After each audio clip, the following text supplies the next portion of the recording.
Muy buenos días, queridos estudiantes. Nuestra clase de hoy es una clase muy importante donde vamos a hacer una serie de experimentos que ustedes tienen en su guía, ¿sí? Vamos a estudiar las propiedades y características de la materia. Ok, mis niños, vamos a hablar de las propiedades de la materia, ¿sí? Fíjense que las propiedades de la materia se dividen en dos grandes clases, en las generales y específicas. Y las específicas se subdividen en físicas y química. Ok, ahora vamos con el concepto de propiedades de la materia. Ok, como observen allí, las propiedades son los atributos o cualidades que posee la materia y que permiten describirla y clasificarla, ¿sí? Cuando nosotros observamos y manipulamos algo sobre un papel, se aprecia que tiene gránulos blancos en forma de cristales, ¿cierto? También nosotros podemos percibir propiedades como su sabor salado y que ésta se puede dispersar sobre el papel y organizar en distintas formas, ¿sí? Hemos dicho que las propiedades se dividen en generales y específicas, mis niños. Sabemos que las generales son las propiedades que tienen todo cuerpo y que no permiten diferenciar una sustancia de otra, ¿sí? Entonces vamos a explicar estas 9 propiedades generales, muy sencilla. Masa es la cantidad de materia que posee un cuerpo. Sabemos que la masa de un cuerpo siempre va a ser la misma en cualquier parte del planeta, ¿sí? El volumen es el espacio ocupado por un cuerpo. El peso es la fuerza de un cuerpo sobre un punto de apoyo, debido al campo o fuerza de gravedad que ejerce la Tierra, mis niños, ¿sí?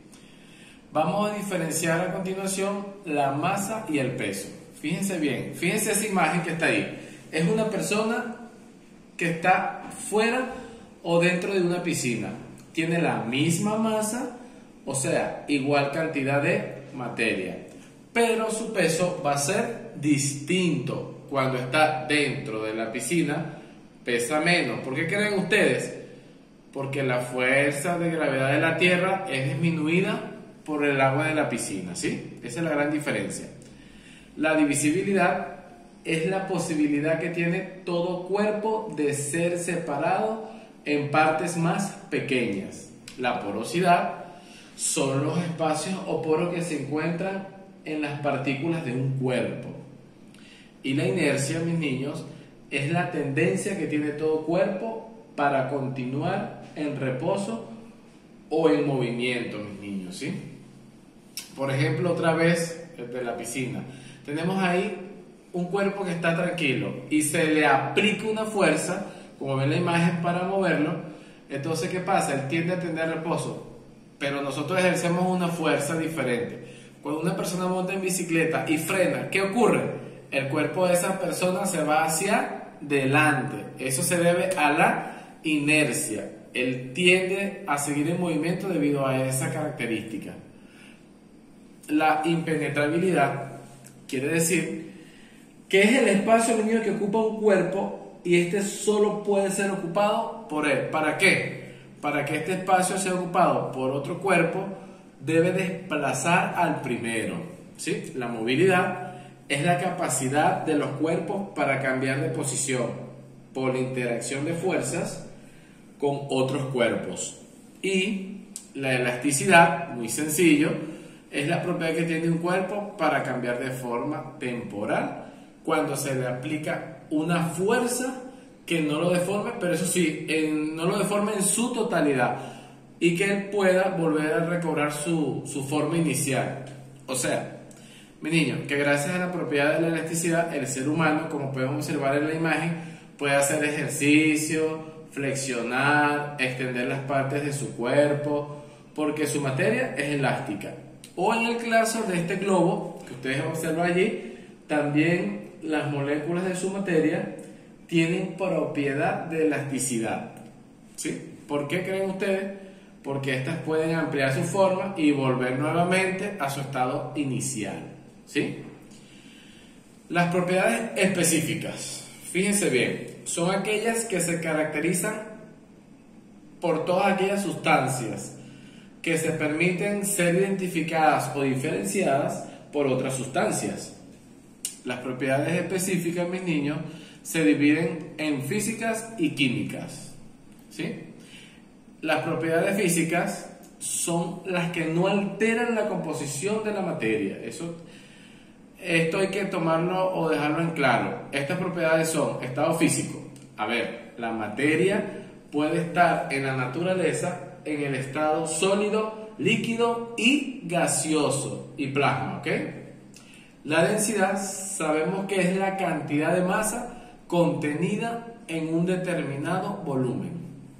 Por ejemplo, fíjense bien, fíjense que tenemos la densidad del oro es de 19.32 gramos sobre centímetros cúbicos, ¿sí? Vean esas barras de lingote. ¿Qué quiere decir? Quiere decir que en un centímetro cúbico hay 19.32 gramos de oro. O si decimos que la densidad del agua es de 1 gramo sobre centímetro cúbico, significa que en un centímetro cúbico de agua va a haber una masa equivalente a 1 gramo de agua. ¿Ok? Las propiedades organolépticas son las percibidas por los sentidos, como el color, el olor, el sentido, la textura y el sonido. Los puntos de fusión y ebullición. ¿Qué ocurre acá? Ok. El punto de fusión es la temperatura en la que una sustancia pasa del estado sólido al estado líquido. Ejemplo, vean bien, el agua tiene un punto de fusión de 0 grados centígrados. Quiere decir que a los 0 grados centígrados el agua pasa del estado sólido al estado líquido. O si decimos que el aluminio tiene un punto de fusión de 660 grados, indica que este elemento, o sea, el aluminio, pasa de sólido a líquido cuando se le somete a una temperatura de 660 grados centígrados o más, perdón. Sabemos que la temperatura de ebullición es aquella en la que una sustancia cambia del estado líquido al estado gaseoso. Ejemplo, fíjense que el agua tiene el punto de ebullición de 100 grados centígrados, mis niños. ¿Qué quiere decir esto? Que el agua a los 100 grados centígrados comienza a pasar del estado líquido al estado gaseoso, como pueden observar en la imagen, ¿sí? La solubilidad es la capacidad que tiene una sustancia para disolverse en otra. Ejemplo, la sal de cocina, llamada cloruro de sodio, es un soluble del agua y lo podemos percibir cuando en un recipiente con agua depositamos sal y ella se disuelve fácilmente. La dureza es la capacidad que tiene una sustancia para no ser deformada o rayada. Y la conductividad, como pueden observar que es la última, es la cualidad para conducir la corriente eléctrica. Un ejemplo, los alambres de cobre o otros metales son conductores de electricidad. Estos se utilizan en los cables eléctricos, en las extensiones en nuestra casa. Las propiedades químicas son aquellas que se manifiestan cuando se cambia la estructura interna de una sustancia. ¿Ok? Por ejemplo, fíjense esta imagen. El metano, al reaccionar con el oxígeno del aire, como pueden observar, produce dióxido de carbono o gas carbónico más agua. Esto va a liberar energía. Recordemos algo, mis niños, que el metano está constituido por un átomo de carbono y 4 de hidrógenos, ¿sí? Este es un gas que se origina por la descomposición principalmente de materia orgánica, ¿sí?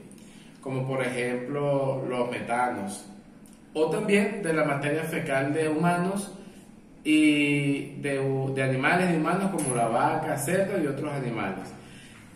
Fíjense que en algunas fincas se tienen biodigestores donde se almacenan todos estos residuos, mis niños, para producir metano.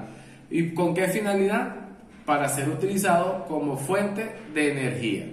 Fíjense que se aprecia una reacción o combinación la materia sufre cambios internos. Por ejemplo, el metano está constituido por un átomo de carbono y 1, 2, 3 y 4 de átomos de hidrógeno, que están unidos por enlaces químicos donde comparten electrones, ¿sí? Esto, al reaccionar con el oxígeno, que está constituido por solamente 2 átomos, se genera una reacción o combinación y se aprecia que hay un cambio interno en la materia, mis niños, ¿sí? Aquí apreciamos el dióxido de carbono, donde ya se tiene el carbono unido o enlazado con 2 átomos de oxígeno. Y además de eso van a aparecer 2 moléculas de agua constituida por la unión de un átomo de oxígeno con 2 átomos de hidrógeno, ¿ok? Ok, finalizando ya la teoría, mis niños, en su guía ustedes tienen una serie de experimentos. Yo las voy a realizar y ustedes me van a mandar las respuestas o la experiencia que ustedes están viendo en su experimento, la experiencia, por WhatsApp. Ok, fíjense que dice lo siguiente. ¿Qué necesitamos? Necesitamos un vaso de vidrio. Aquí tenemos un vaso de vidrio, ¿sí? Un vaso de vidrio que esté totalmente limpio, cristal, que se vea, ¿sí? Una barrita de plastilina, ¿sí? Y libreta y lapicero donde ustedes van a hacer sus anotaciones, ¿sí? El procedimiento de este experimento es el siguiente. Toma un recipiente y llénalo de agua. Ok, vamos a llenar el recipiente de agua. Como pueden observar acá, pero no mucho, ¿sí? No mucho. Llenamos el recipiente de agua y vamos a hacer la barrita de plastilina, vamos a hacer, ¿qué? Una pelotita. Ya aquí está armada la pelotita, ¿ok? ¿Qué nos dice? Que tenemos que colocar la pelotita en el agua y observar qué ocurre. Fíjense el nivel o el volumen del agua. Fíjense bien hasta dónde está, ¿ok? Vamos a introducir la bolita. Ok. Ustedes van a observar qué ocurre cuando introducimos esa bolita allí y van a hacer su anotación. Luego vamos a sacar la bolita con ayuda de una pinza que ustedes tengan en casa, ¿sí? Sacamos la bolita. Bien, ¿sí? Y nos dicen que tenemos que formar especie de un bate o un barquito. Vamos a hacer un barquito, en este caso como una lancha, ¿sí? Ustedes tienen que hacer, lo alargamos, ¿sí? Alargamos y hacemos como una lanchita, un barquito o un bastoncito, ¿sí? Aquí tenemos nuestro barquito. Nos dicen que debemos de colocarlo otra vez en el agua, ¿ok? Lo vamos a colocar en el agua y ustedes van a observar qué va a ocurrir, si el nivel del agua o el volumen va a subir o va a bajar. El análisis que vamos a hacer lo tienen ustedes en su guía, ¿sí? Que es con qué objeto o cambió la masa de objeto de la plastilina, qué cambió al modificarlo la forma de la plastilina, qué ocupa más espacio la pelotica o el barquito. Todo eso ustedes lo van a hacer, ¿ok?